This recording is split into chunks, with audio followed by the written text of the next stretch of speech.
The I-Team has been shedding light on how the system, which is supposed to protect children, in some cases has failed them. According to two Clark County commissioners, though, an effort is underway to fix Child Protective Services. Vanessa Murphy talked with them and is here with their story. Child Protective Services has had a history of problems, and who suffers? Children. Now, this is the first time any commissioners have responded to the stories we've worked on over the past year and a half. We also have a warning. Some of the content in this story is graphic and disturbing.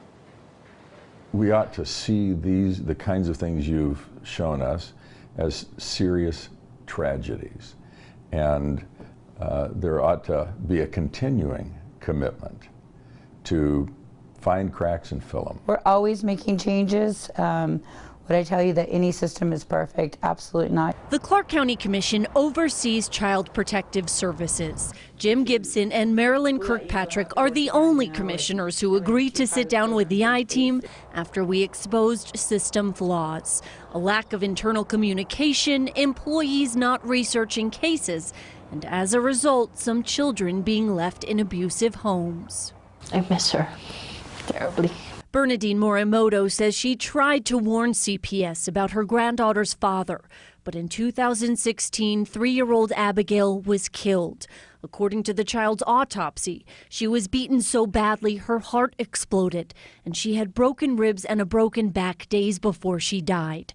Justin Bennett is in jail awaiting trial.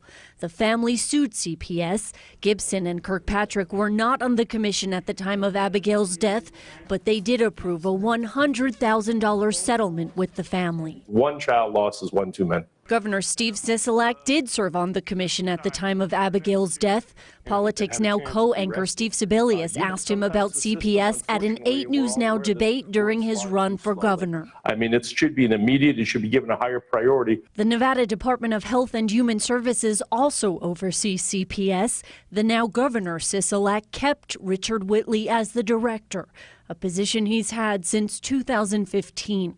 The I-Team took a closer look at the governor's budget proposal and noticed only a slight increase in funding for CPS.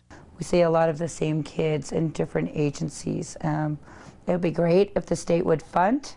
My friends at the state would probably choke me right now, but if they would actually fund a system where you could have all of that in one. Kirkpatrick says work is already underway to improve the computer program CPS employees use. She also points to better communication between CPS and the court system. And Gibson says changes are underway with how cases are reviewed. Both insist this isn't just an agency problem, though. They say it's a community problem. Anytime one child dies, it's too many, right? It's a tragedy. I couldn't imagine that scenario whatsoever. But we have to remember that there is somebody that's accountable for that, the parents, right? They have a responsibility. But when parents fail, the agency tasked with stepping in to protect children and help prevent deaths like Abigail's is CPS.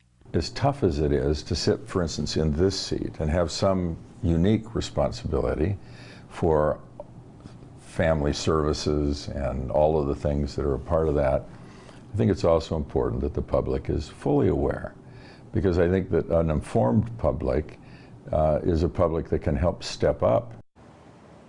And one recommendation from Commissioner Gibson: if you think a child is in an abusive situation, report it. We have information on how you can reach CPS on our website at lasvegasnow.com. So clearly for that story, you talked to two Clark County commissioners. You were also trying to talk to the head of the CPS in Clark County for this report. What happened with that? We reached out to Tim Birch through a spokesman, and the spokesman said, well, you already talked to two commissioners, so he's not going to sit down with you. Okay. We also requested an interview with Governor Sisolak, a more recent interview. We were instead provided a statement that is on our website. All right, Vanessa, thanks for that update.